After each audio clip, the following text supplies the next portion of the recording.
Diarrhoea. डायरियाचं gold standard definition काय आहे? तर 1 डे और 24 आवर्समध्ये जर stool water content more than 200 millilitre असेल तर इट इज डायरिया. आपण स्टूलला क्लासिफाय करू शकतो बेस्ड ऑन अपॅरन्स. तर त्या क्लासिफिकेशनचं नेम आहे ब्रिस्टॉल क्लासिफिकेशन, ज्याच्यामध्ये टोटल 7 टाईप्स आहेत. तर टाईप 1 मध्ये आपल्याला सेपरेट हार्ड लम्प्स प्रेझेंट असतात, जे की आपल्याला सिव्हिअर कॉन्स्टिपेशनमध्ये दिसू शकतं. टाईप 2 हे लंपी अँड सॉसेज लाईक आहे, जे की माइल्ड कॉन्स्टिपेशनमध्ये दिसणार आहे आपल्याला.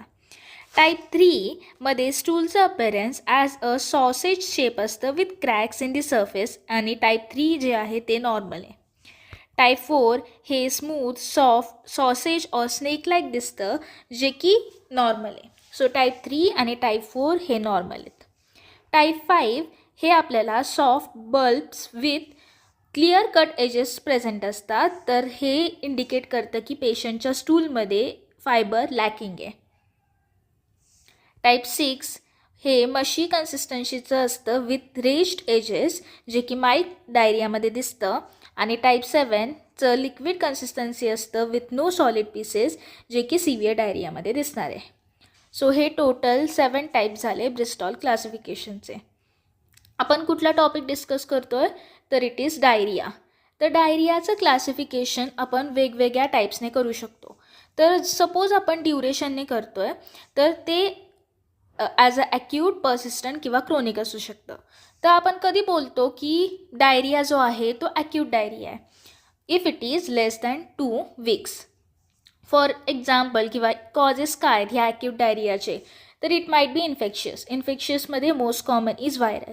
तर व्हायरलमध्ये मोस्ट कॉमन अडल्टमध्ये इज नोरोव्हायरस, चिल्ड्रनमध्ये इज रोटाव्हायरस, आणि हे जे आहे infectious viral cause for acute diarrhoea हे सेल्फ लिमिटिंग आहे. नेक्स्ट काय? पर्सिस्टंट. आपण डायरिया पर्सिस्टंट आहे कधी बोलतो? ज्यावेळेस ड्युरेशन 2 वीक्स टू 4 वीक्स असेल तर. आणि सपोज मोर दॅन 4 वीक्स असेल तर it is called chronic diarrhoea. आणि ज्यावेळेस क्रोनिक डायरिया होत असेल पेशंटला which is more than 4 weeks, तर आपल्याला we can consider malabsorption, IBS किंवा IBD. क्रोनिक डायरियाचं डिफरन्शियल डायग्नोसिस आपण काय कन्सिडर करू शकतो? तर first is osmotic diarrhoea due to मालॲब्झॉर्प्शन.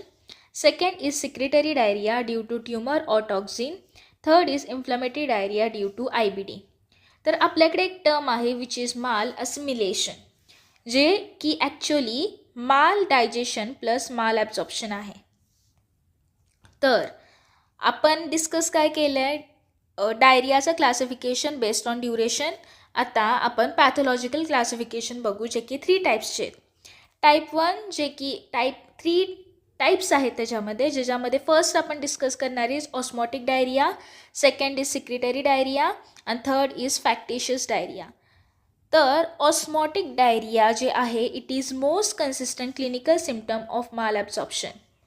Mechanism काय नक्की मग? म्हणजे ऑस्मोटिक डायरिया कसा होतो नक्की? तर ह्याच्यामध्ये बेसिकली काय होते? मालॲब्झॉर्प्शन झाले, राईट. सो अनअब्झॉर्ब्ड जे मायक्रोन्यूट्रियन्स प्रेझेंट असतात ते काय करणार आहेत? ऑस्मोटिक ग्रेडियंट क्रिएट करणार आहेत, ज्याच्यामुळे जे वॉटर आहे ते ल्युमिनमध्ये येणार आणि सो ऑस्मोटिक डायरिया होणार. तर आपल्याला की इन्व्हेस्टिगेशन फायंडिंग्स कुठले प्रेझेंट असतात? तर पेशंटचं जर स्टूल ऑस्मोटिक गॅप बघितलं तर ते मोर दॅन 100 मिली ऑस्मोल असणारे per kg, and this is most important finding of osmotic diarrhoea. हे फाइंडिंग आहे we know that osmotic gap हे मोर दॅन 100 असतं. पण ह्याचा फॉर्म्युला काय? तर formula is measured osmolality by osmometer minus calculated osmolality. तर मेजर ऑस्मोलॅलिटी इज 290 आणि कॅल्क्युलेटेड ऑस्मोलॅलिटी काय असणार आहे? 2 × sodium plus potassium. Normal value किती असते? 50 to 100 असते. पण पेशंटला किती आहे? मोर दॅन 100 असेल तर इट इज ऑस्मोटिक डायरिया. हे फर्स्ट झालं stool osmotic gap. Second is response to fasting. जर पेशंटला आपण फास्टिंग करायला लावलं तर आणि जर डायरिया इम्प्रूव्ह होत असेल ड्रॅमॅटिकली तर it is osmotic diarrhoea. Stool pH हे लेस दॅन 5.5 असतं. आता स्टूल pH का आहे less? Because of the fermentation of the unabsorbed carbs which can cause or which can lead to the formation of acid. तर osmotic डायरियामध्ये hallmark is steatorrhoea. तर हे जे स्टिटोरिया आहे ह्याच्यामध्ये स्टूल हे pale, bulky, fatty, malodorous, greasy stools present असतात. It is steatorrhoea. तर स्टिटोरिया पेशंटला आहे की नाही हे बघण्यासाठी we have test a gold standard diagnostic test which is 72 hour faecal fat test. Normal किती असणार आहे? Less than 7 gram per day. Abnormal हे more than 7 gram per day on 3 consecutive days which is day 3, 4 and 5. आणि मग नंतर ना ह्याच्यामध्ये काय or as stool fat excretion हे more than or equal to 7%. तर हे काय ही झाली positive test for what? Steatorrhoea. तर ह्याच्यासाठी ही टेस्ट करण्यासाठी we need 100 gram per day fat intake. ही झाली टेस्ट. कुठले कुठले टेस्ट फर्स्ट डिस्कस केले? First was stool osmotic gap which is more than 100. त्यानंतरनं रिस्पॉन्स टू दी फास्टिंग जे की इम्प्रूव्ह होतं ड्रॅमॅटिकली. स्टूल pH जे की लेस दॅन 5.5. त्यानंतरनं 72 आवर फिकल फॅट टेस्ट ज्यामध्ये आपल्याला finding is more than 7 gram per day for 3 consecutive days. हे टेस्ट डिस्कस केले आपण. आपल्याकडे क्वालिटेटिव्ह टेस्ट पण प्रेझेंट आहेत which are bedside test such as Sudan 3 or 4 स्टेन किंवा ऑइल रेड ओ स्टेन. तर आपण काय बोललो की ऑस्मॉटिक डायरिया जर पेशंटला माल ॲब्झॉर्प्शन प्रेझेंट असेल तर मग प्रेझेंट असतं, राईट. सो माल ॲब्झॉर्प्शन कधी होऊ शकतो? बिकॉज ऑफ दी क्रोनिक पँक्रिएटायटिस ज्याच्यामुळे इन्सफिशियंट पँक्रियाटिक लायपेज सिक्रिशन होणार आहे. Or as bile acid defects for example cirrhosis, TB, Crohn's, small intestine bacterial overgrowth आणि स्मॉल बाउल ऑब्स्ट्रक्शन किंवा म्युकोसल डिझीज सच ॲज सिलिॲक, विपल्स किंवा ट्रॉपिक स्प्रू. हे आपण डिस्कस केले कशाचं? ऑस्मॉटिक डायरियाचं. Second is secretory diarrhoea. तर सिक्रेटरी डायरियाचा मेकॅनिझम काय? तर 2 कॉजेस आहेत. It might be toxins or it might be hormonal. तर टॉक्झिन किंवा हार्मोन्स काय करतात? तर ते स्टिम्युलेट करतात intestinal secretion. Intestinal secretion stimulate झाल्यामुळे इलेक्ट्रोलाइट्स इन्क्रीज होणार आहेत इन ल्युमेन, म्हणून ऑस्मोलॅलिटी इन्क्रीज होणार आहे. आणि जिथे ऑस्मोलॅलिटी जास्त तिथे वॉटर फॉलो करतं विच मीन्स वॉटर आता ल्युमेनमध्ये येणार because of which there is secretory diarrhoea. तर ह्याच्यामध्ये की इन्व्हेस्टिगेशन फाइंडिंग्समध्ये stool osmotic gap is less than 50. मग हे नॉर्मल और डिक्रीज असू शकतं. आपण काय बोललो? जर मोर दॅन 100 असेल तर इट इज ऑस्मॉटिक डायरिया. जर लेस दॅन 50 किंवा 50 to 100च्या रेंजमध्ये असेल तर we can consider it might be secretory. Stool sodium plus potassium हे more than 100 milli osmole per kg असतं विच इज एलिव्हेटेड. आणि response to fasting no improvement. आपण काय बोललो की जर पेशंटला फास्टिंग करायला लावलं आणि ते जर इम्प्रूव्ह झालं तर इट माइट बी ऑस्मॉटिक. पेशंटला फास्टिंग करायला लावलं आहे पण हे इम्प्रूव्ह होत नसेल तर we might consider it might be secretory diarrhoea. And this is most distinguishing feature. पॅथोफिजिओलॉजीमध्ये कसं होतं नक्की? तर बेसिकली टॉक्झिन किंवा हार्मोन हे इन्क्रीज करणार आहेत CAMP इन दी एंटेरोसाइट्स ज्याच्यामुळे क्लोराईडचं सिक्रिशन इन्क्रीज होतं आणि त्यामुळे सोडियमचं ॲब्झॉर्प्शन हे काय होणार आहे? डिक्रीज होणार आहे. सोडियमचं जे ॲब्झॉर्प्शन आहे ते काय होतं? डिक्रीज होतं. तर आपण बोललो 2 कॉजेस असू शकतात. तर it might be toxin mediated और it might be hormone mediated. तर टॉक्झिन मिडिएटेडमध्ये first is ETEC which is enterotoxigenic E coli जे की हीट लेबायल टॉक्झिन आहे विच मीन्स हिटिंगने ते मरू शकतं टॉक्झिन. आणि हे काय करतं? हे कॅम्पला इन्क्रीज करणार आहे. नंतर आहे वी कोलेरा ज्याच्यामध्ये राईस वॉटर स्टूल्स असतात ड्यू टू मॅसिव्ह सिक्रिशन. आणि enteropathogenic virus for example rota virus जे की टॉक्झिन प्रोडक्शन करून सिक्रेटरी डायरिया करणार आहे. Next is hormone mediated. Hormone mediated we have most important which is VIPoma. VIPoma काय आहे? तर मग वॅसो ॲक्टिव्ह इंटेस्टायनल पेप्टाईड. ह्याला आपण WDHA सिंड्रोम पण बोलतो. तर बेसिकली हे ॲब्रिवेशन आहे ज्याच्यामध्ये WD is watery diarrhoea, H is hypokalaemia आणि A is acidosis. So basically हे काय? हे ट्रायट आहे. हे ट्रायट आहे. नंतर लास्ट टाईप जे पॅथॉलॉजिकमध्ये आहे, पॅथॉलॉजिकल क्लासिफिकेशनमध्ये आहे, ते आहे फॅक्टिशियस डायरिया. तर फॅक्टिशियस डायरियामध्ये क्लिनिकल पल आहे, म्हणजे बेसिकली आपल्याला क्लिनिकल केस देऊ शकतात आणि विचारू शकतात की ते नक्की कुठलं डायरिया आहे. तर कसं देणार आहे केस, तर अडोलेसंट फिमेल आहे presenting with chronic diarrhoea, weight loss आणि फटीग. तर मग हे बेसिकली कशामुळे होतं, because of the intentional induce diarrhoea. म्हणजे बेसिकली पेशंट काय करतो, इंटेन्शनली डायरिया घडवून आणतो वाईल टेकिंग लॅक्सिटिव्स.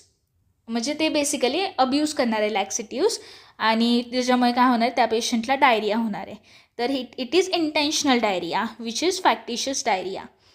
तर आपल्याला कसं समजणार आहे, तर डायग्नॉस्टिक क्ल्यू आहे. जर अनसुपरवाइज स्टूलमध्ये osmolality is 16 milli osmole per kg, which means की ते वॉटरमध्ये मिक्स झालेलं आहे. आणि सुपरवाइजमध्ये काय, ऑस्मोलॅलिटी हे नॉर्मल असते. किती असते ऑस्मोलॅलिटी, 279 असते, विच इज नॉर्मल. हे झालं पॅथॉलॉजिकल क्लासिफिकेशन. Pathological classification. आता आपल्याला डिफरन्शिएट करायचं की डायरिया नक्की स्मॉल इंटेस्टाईनमुळे होतो आहे का लार्ज इंटेस्टाईन अफेक्टेड आहे. तर त्याच्यासाठी आपल्याला हा डिस्टिंग्विशिंग टेबल आहे. तर स्मॉल इंटेस्टाईन डायरियाचं इटिओलॉजी काय असू शकते, तर it might be osmotic, it might be सिक्रिटरीमध्ये इटेक किंवा कोलेरा.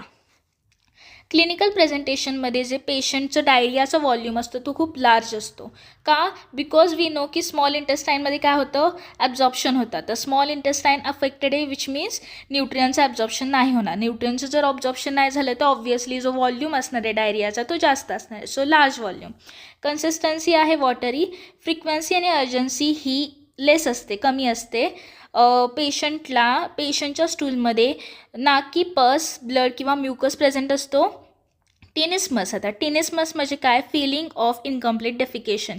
म्हणजे पोट नीट साफ होत नाही आहे, पोटामध्ये आहे पण पोट साफ होत नाही आहे, तर त्याला आपण टिनिस्मस बोलतो. तर पेशंटला टिनिस्मस पण प्रेझेंट नसतं जर ते स्मॉल इंटेस्टाईन रिलेटेड असेल. तर डिस्कॅझिया म्हणजे काय, की डिफिकल्टी पासिंग स्टूल्स,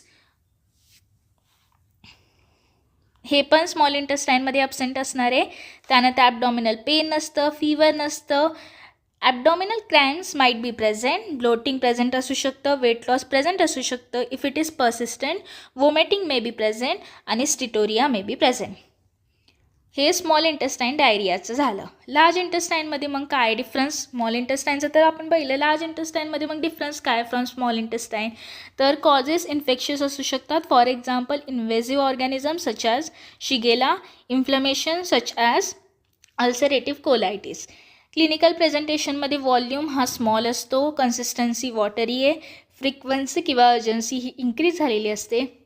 पेशंटच्या स्टूलमध्ये पस, ब्लड किंवा म्युकस प्रेझेंट असू शकतो. Tenesmus can be present, dyschezia can be present, abdominal pain is there, fever is there, abdominal cramps are there, bloating is there, weight loss हे रेअर आहे, vomiting rare आहे आणि steatorrhoea पण absent असतो. हे झालं distinguishing table for small intestine versus large intestine diarrhoea. आता जर पेशंट आपल्याकडे आला with the complaint of diarrhoea, तर सगळ्यात फर्स्ट क्वेश्चन आपण विचारू शकतो इज ड्युरेशन काय, तर ड्युरेशन लेस दॅन 2 वीक्स असेल तर वी कॅन कन्सिडर इन्फेक्शन. कारण की आपण बोललो की ॲक्यूटचा मोस्ट कॉमन कॉज काय होता, तर इन्फेक्शन होता. तर मग आता आपल्याला बघायचं की ते स्मॉल इंटेस्टाईन डायरिया आहे की लार्ज इंटेस्टाईन डायरिया. जर स्मॉल इंटेस्टाईन असेल तर ऑब्व्हियसली ते लार्ज व्हॉल्यूमचं असतं, ज्याच्यामध्ये व्हायरल इज मोस्ट कॉमन, टेक आणि क्लोरेला, जे की काय सेल्फ लिमिटिंग आहे. लार्ज इंटेस्टाईनमध्ये पेशंटला फीवर असतं, ॲबडॉमिनल पेन होतं, ब्लड आणि म्युकस प्रेझेंट असतो. And this is because of the invasive organism such as shigella, non typhoid salmonella आणि कंपॅलोबॅक्टर. हे झालं ॲक्यूट किंवा लेस दॅन 2 वीक्स. जर मोर दॅन 4 वीक्स असेल तर विच इज क्रोनिक, तर त्याच्यामध्ये जर स्मॉल इंटेस्टाईन असेल तर it might be osmotic diarrhoea because of increase stool osmotic gap and which improves with fasting, किंवा सिक्रिटरी डायरिया. फॉर एक्झाम्पल व्हीआयपोमाला आपण काय बोलतो, WDHA सिंड्रोम, ज्याच्यामध्ये काय होतं वॉटरी डायरिया, हायपरकॅलिमिया आणि ॲसिडोसिस. जर लार्ज इंटेस्टाईन असेल तर ते आहे inflammatory for example ulcerative colitis. हे झालं अप्रोच टू डायरिया.